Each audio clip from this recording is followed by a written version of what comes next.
What's up, self-healers? Lisa Lightfeather here. Welcome to my channel, Closing the Gap. We make a conscious effort to meet you where you're at on your healing and your spiritual journey. I'm sending blessings and positive energy to everyone out there because I know that life be lifing. So I'm sending you all good vibes. So today I'll have to give a warning before I even start that today's a message can be quite triggering, especially if someone has not healed from sexual assault or domestic violence. So today I will be speaking on the topic of the narcissist and their sexual secrets or the way they function sexually. So an empath, right? An empath, a healed empath, finds their energy from within. We generate our energy from the inside. Yeah. I'm not saying that an empath is any better than a narcissist or a narcissist is any worse than an empath. I'm just telling you how it functions. The empath generates their energy from the inside. The narcissist has to seek outside of themselves for their energy. And coming into contact with someone sexually is one of their primary sources of, of, um, of seeking this energy. Right? It's one of their primary sources of seeking this energy. They become energy vampires in the bedroom, whether it be a man or a woman. They want to suck the life out of you. They're not really there for you as far as your pleasure. They're not really there for as far as your pleasure is concerned. You are just an object in the room that contains energy, and they are using that energy to their benefit. Now, a female narcissist or a male narcissist, they do this so often that they want to get good at it, right? But they only want to get good at it, not for you. They only want to get good at it so that you can say how, oh, that was wonderful. Man, you did a great job. And then they feed on that energy. Yeah, but they could really care less if you are satisfied in that connection. You're just an object to be used. A narcissist will look at you as that, an object to be used. When they look at you, they don't see you. They see body parts, or they see wallets, or they see something they can gain. They primarily see energy, but it's always something that they can gain. They need you around for the energy. Right? A narcissist's primary thing is energy. It's the energy. Now, if something else comes along with that, like, oh my God, you were amazing, or hey, here's $50, $150, go get your hair done, and then great, you know. But their primary objective is feeding on energy. And one of the quickest ways and the deepest ways they can get that is through sexual intercourse. Now, narcissists get bored real quick. And so they constantly need to be fed. One of the things that they do, one of the dark things that they do that keep them going is that they can become addicted to porn, because visualizing two other people having sex, or a group of people, or a dog in a person, or a child in a person, they don't care. They're visualizing it, they're watching it on porn, and it's feeding them energy. Now, they watch this porn, they become addicted to this pornographic material. What we're talking about today is we're talking about the narcissist and their sexual addictions and how they feed their desire for that life force. So they may watch porn, like repeatedly watch porn, like be completely and totally addicted to porn, right?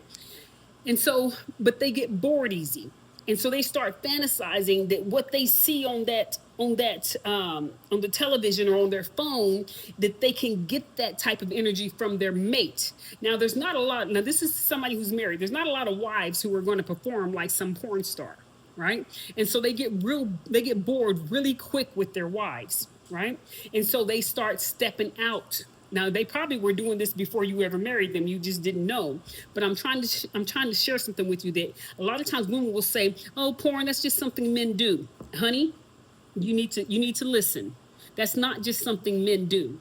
Not healthy men, right? These men need outside resources to feed on because you are not enough energy. They're bored with you, and so they're watching the pornographic material. Now, this thing grows because after a while, the porn is not satisfying anymore. So they start stepping out into things like prostitution. And so now they're picking up the habit of prostitution, right? So they're going out like, hey, I'm going to the store to get a gallon of milk. And they have these prostitutes on speed dial, because these narcissists will become regulars with the prostitution world. They become regulars. And so they may do stuff like, they leave and then they come back, and you'll never know it. You'll never know it, because they leave, they go do whatever it is they're doing, pay their little $100 or whatever they're paying, and then they come back to the house like nothing ever happened. Like it doesn't bother them one bit, because they don't have empathy. They don't really have any emotions. So, and they don't really perceive it as wrong. So they're just feeding on these prostitutions, on the women who, the sex workers and stuff like that. So so even with the sex workers, they eventually become bored with that, and so they might even go off into, now these are men who are married to women and who are portraying themselves as being straight, right? So it could evolve. It's going to evolve, because just like the narcissist got bored with you, they get bored with the prostitution too. So now they need something different. So they may go in any other route. They may go into something like no lie. They may go into something like bestiality, or they may go into something like being children or something like that, or they may go into something like being down low, where a woman no longer entertains them because they're bored with that. So then they start going to like the transgender community or to other men. Now, this is not something that this is something that they, because they get bored really easy. And so it gets to the point to where it doesn't matter where as long as it has a heartbeat, then they will go sleep with it. And that's just the way it is. And they will come in that house and they will act just like the perfect husband, and they will go to work and they will act just like the perfect manager or the sergeant major or the head of the church or the head of the police station, whatever it is they are. They will go in there and they will perform like the professional mask that they have shown everyone, right? And so if this wife finds out about all this stuff and says, hey, he's doing this or that, nobody would believe you. Nobody's going to believe you.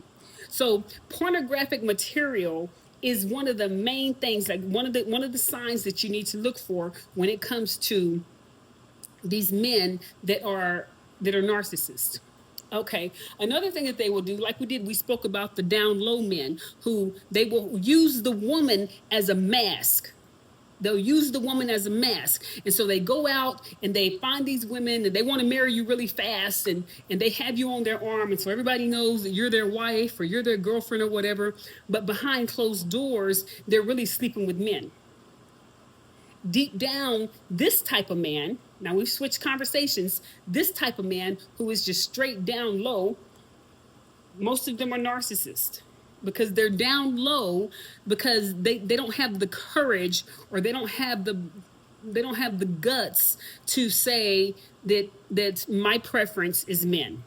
And so they'll have a woman at home under the pretense of, this is my wife, these are my children, and the whole time they're out sleeping with men.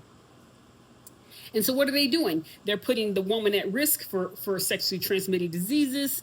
And yeah, and so there are a lot of down low men who are coming up saying, there are a lot of homosexual men who are coming out saying they're tired of the down low men. Stand up and be who you are. Stop pretending and stop saying you're one thing when you're not. Yeah. And so nobody cares about you being nobody cares about you loving men. You love who you want to love, but stop pretending. If you're bi, then say that. But they won't say that. They won't say that. Another way you can tell about a down low man is if they just hate homosexuals. They are just like, oh God, I hate them, and calling them all types of names and just being rude to them and treating them rude when they're in front of you. But behind closed doors, when they're going to the store to get the gallon of milk, they're really going over to homeboy's house and doing what they got to do and coming back. And a lot of gay men have been allowing this. They allow this. They're just like, oh, they don't care. You know what I mean? As a matter of fact, it's part of their fantasy too, that they can take her woman, you know what I mean? They can take her man. And so they do that. They'll be down low, right? But I'm giving a shout out to all the gay men who are saying, wait a minute, we ain't putting up with this either. Yeah. So call them out. Let them, hey, come on out, y'all. Come on out. But anyways, So another thing that a narcissistic man will do, or a down low man, they prefer, I've already given the warning, but they will prefer anal sex over any type of other sex with their woman. They'll insist it, they will constantly ask for that. They'll constantly ask for that. You know what I mean? If you're trying to have a baby or whatever, you have to ask them, hey, wait a minute. You have to remind them that you cannot get pregnant that way. Right? And so, because they will consistently want that all the time. That's another signal of a down low man. Another signal of a down low man is that he may want you to do something called pegging. Yeah. So, and a lot of these men are narcissistic. They don't have the courage to come out and be who they are, and so they're using the woman. So a lot of these men, some of these narcissists, they're not down low, they're not gay, they're just misogynistic, where they don't really like women. They don't really like them. They're really at a point where they hate their mothers because something happened between them and the mother, and so they don't really like their mothers. And so therefore they don't really, deep down inside, they don't really like women, right? And so it'll come across as they will come across as being down low, because you're like, what, you don't like women? But it's not that they're down low. Some of these men are straight, but they just, deep down, they don't like women. They only look at women for one thing, and that is to feed on their energy in a sexual way, right? And so what happens is, when a man is living this type of lifestyle, what can happen is the woman can find herself being anxious, depressed, having extreme anxiety, and she really doesn't know why. Because the bills are paid, she has a nice car, she has a nice job, she has all the clothes she wants, whatever it is the society says is supposed to be what we want, she has all that. But she's suffering from anxiety and depression. Well, what's happening is this man is going out and doing these behaviors. This narcissist is going out doing these behaviors, and he's coming back because he's feeding on the prostitutes, he's feeding on the pornographic material, he's feeding on other men, whatever it is he's doing out there, and he's bringing that back home to the wife or the girlfriend, who and she's fighting demons, because when a man releases himself into you, you're taking on his DNA, you're taking on his spirit, you're taking on his energy. So whatever energy he's been entertaining out there, he's bringing it back to you, and he's releasing it into your sacred space, and now you're fighting demons that aren't yours. So a lot of you women out there who are suffering from depression, anxiety, you don't know why you're suffering from depression and anxiety, you can't get over it, it's coming from your man. It's coming from your man. I know a lot of y'all ain't gonna want to hear that, but baby, I'm telling you, it's coming from your man. He's depositing all these energies into your sacred space, and you are taking on these energies.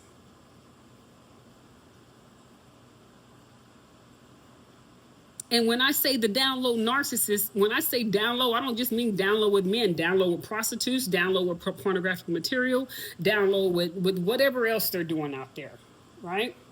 OnlyFans, whatever else they're doing out there. And they're bringing all that energy back, and they're deposited inside of you. So if you're suffering from all these extreme depressions and anxiety and confusion, you might want to take a closer look at your man. Another thing that a narcissist will do is that a narcissist will use sex as a weapon.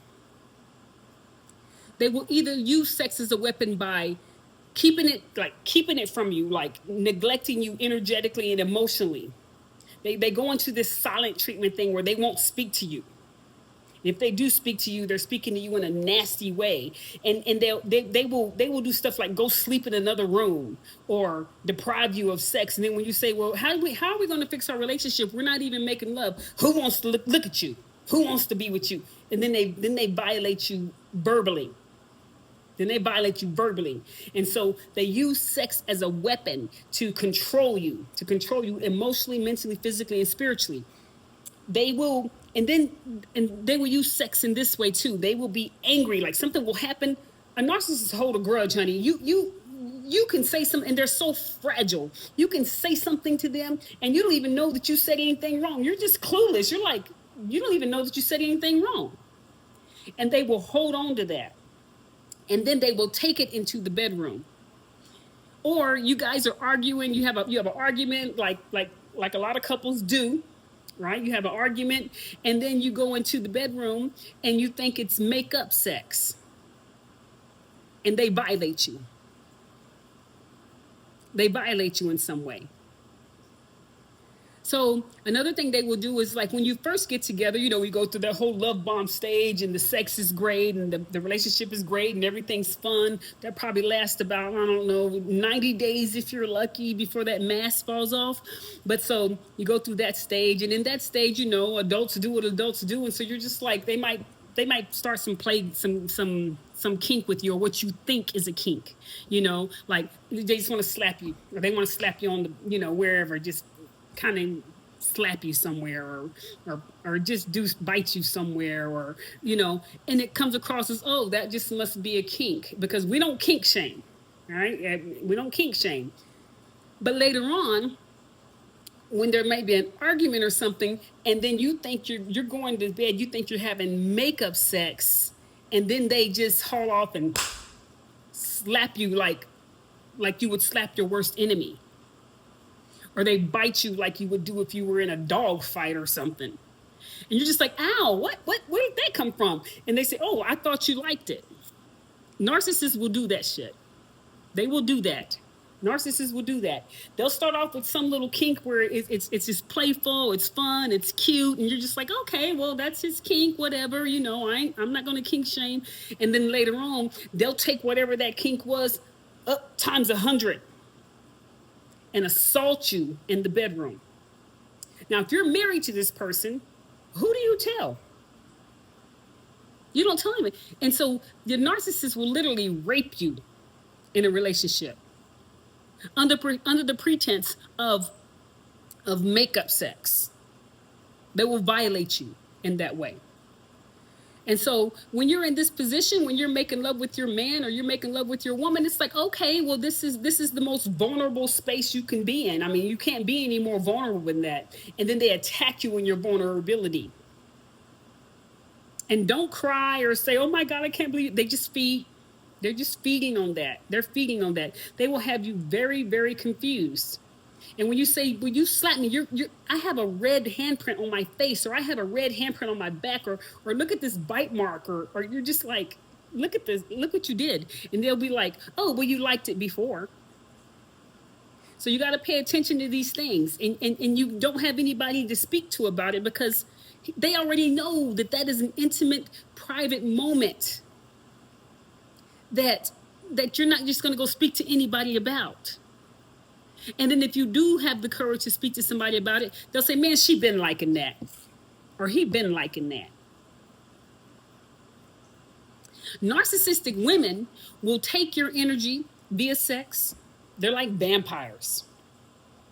And they hunt down men over and over and over again, sucking their energy out of them. And the narcissistic woman, she's just feeding on the energy in the moment. She's too dumb to realize that taking on their sexual energy and taking on their nastiness every time she does that, or taking on their life force every time she does that she's taken on everything they've ever been with. And so a lot of times narcissistic women they have a lot of issues going on within their body, but it's because they're going around looking for different men to feed on. And men, you have to be careful, because women transfer energy as well. Another thing that will happen with a narcissist is that they will shapeshift during sex. You will see their face contort into like a demon. It'll be really quick. You're not seeing things. You're not crazy. It's not in your head. Their face will contort into a demon. And it happens really fast. You have to have an eye to see. But they will contort into a demon, like they shapeshift, because they are so deep into feeding on you and feeding that demon that's within them. And if you have an eye to see, you'll get a quick glance of it. That mess is scary. But I'm telling you, this is one reason you need to see the narcissist coming before they come. I don't care how good looking they are. I don't care how much money they have. I don't care how nice they treat you. You better learn to read that energy. You got to see it. As an unhealed empath, it's hard to see. Because the unhealed empath is constantly hoping that this time it'll be it. Or they're thinking, oh, I can heal him. I can fix him. And they'll tell you about how bad the other woman was and how nasty the other woman was before you and how happy they are to have you and how much different you are than them. They love to come with that story, how much better you are than the last one. And the average woman is just like, yes, I'm better than the last one. Girl, you better sit your butt down somewhere and you better see the red flags. So you got to be able to see the narcissist. You got to be able to see them. Otherwise, you're going to get sucked back into it because they are very charismatic and they have a lot of practice in this. And it's a game for them. You're nothing to them. It's a game for them. They love bomb you. They suck you in. They, first 90 days, it's just amazing. And all of a sudden that mask falls off and you're like, what's going on? You got to see them because they carry demons, like literal demons. And then as the unhealed empath, you have to go cleanse yourself and heal yourself and do all this cord cutting and cleaning your sacral energy and cleaning your heart space and cutting cords. And it takes a long time. It doesn't just happen overnight. You have to do the work. And if you, as an unhealed empath, 9 times out of 10, you can go from one narc to the next narc to the next narc. Trying to fill that space. This is why it's important that you heal. The narcissist will have you confused. Another thing that the narcissist will do, a lot of narcissists, and this is crazy, a lot of narcissists are into necrophilia, which is the fantasy of sleeping with a dead body. So sometimes a narcissist will request that you just stay still, don't move. And again, you're like, oh, this is just a kink. But you got to think about it. Why? Either he's thinking about dominating some child that's so scared that he or she doesn't move, or he's thinking about sleeping with a dead body. And a lot of times when they have this sickness in them, they will put something in your drink.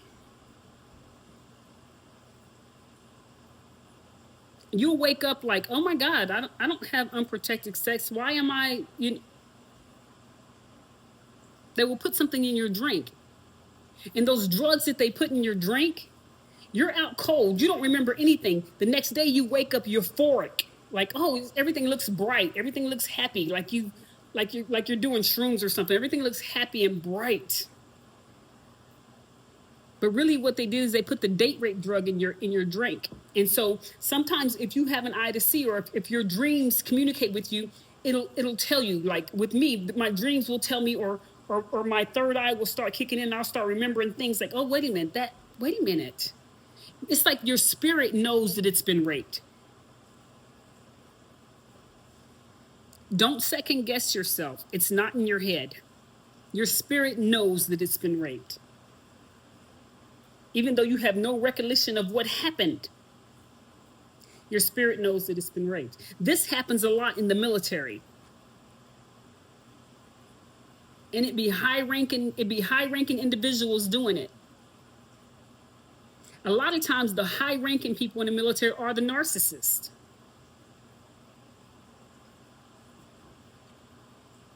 High-ranking individuals in any field are the narcissists. Narcissists come in all fields, so it's not necessarily being successful. The bum that collects cans can be a narcissist. But it's the unhealed empath's responsibility to heal and be able to see it. Now, we're all going to see it in our own time. I can sit on here and speak with you all day long, and it's not going to make you see it any faster. But I'm giving you some pointers so that when you do see it, that you recognize what you're seeing. That shape-shifting during sex, you're not imagining that. A lot of narcissists drink a lot of alcohol. And that's another demon in itself, the alcohol. So now not only are they depositing all those people and whatever prostitution or whatever molestations they've been involved in, they're not only depositing that into your sacred space, but they're depositing the spirit of that alcohol into your sacred space. And it's nasty. You could sleep with an alcoholic and you don't even drink. and you wake up feeling drunk. It's the spirit.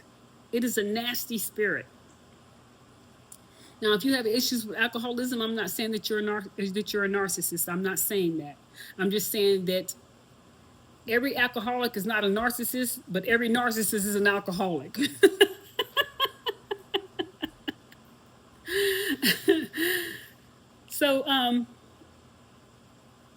so, basically, the narcissist is there strictly for supply, and that's all you are to them. You're not a human being. They don't care about the intimacy. They don't care about the fact that making love has something to do with love. All they care about is energy, and anything that has a heartbeat is something that they will go after. And this issue when it comes to their sexual demons, it only grows and grows and grows and grows and grows. The average guy is no longer enough. A narcissistic woman will sleep with 3 or 4 men in one day and not blink an eye. She will have her man at home and go sleep with some guy up the street and come back. Another thing that narcissists do, they have no boundaries. They have 0 boundaries. Anyone is fair game. Your mama, your sister, your kids, anyone is fair game. And if you cross them in any way, they perceive that they've been crossed in any way, that's the first thing they do, especially the female narcissists. The first thing they do is they want to go sleep with somebody that you're connected with in some way. They want to go sleep. The men too. Like, you introduce them into your girlfriends, the first time that they immediately embarrass you by trying to sleep with your friend in some way, or giving them the indication that they can sleep with them in some way. And then the narcissist will triangulate you. Yeah, your little friend, she ain't really your friend. Whole time it's him. And so then, of course, the first thing the women do, they're just naturally like, oh, girl, you trying to take my man? And she's like, no, girl, I don't want your man. She's lying. Now you in the middle, you triangulated between your friend and your man. He did that. He did that. They love to triangulate. They'll triangulate you with anybody. They'll triangulate you with the supply on the back burner, because a narcissist always has supply on the back burner. They always got somebody they can go to on the back burner. You ain't never the only one. Ever. And they will triangulate you with that supply. Now, this is something that I find interesting. Sometimes the supply, which is the other woman or the other man, they know about you. The supply and the narc are feeding on you. The narc comes and takes your energy, right? Takes it back to the supply. And the supply feeds on that energy. That would be the down low man, for example, who knows about you. The whole fantasy of being able to take his woman off of him energetically, reading it there how you want to, is a turn on to the down low man. It's also a turn on to the woman that's on the back burner with the narcissist. The fact that she can have him and know that you're at the house with the kids. They're both feeding on your energy. And you wonder why you're drained.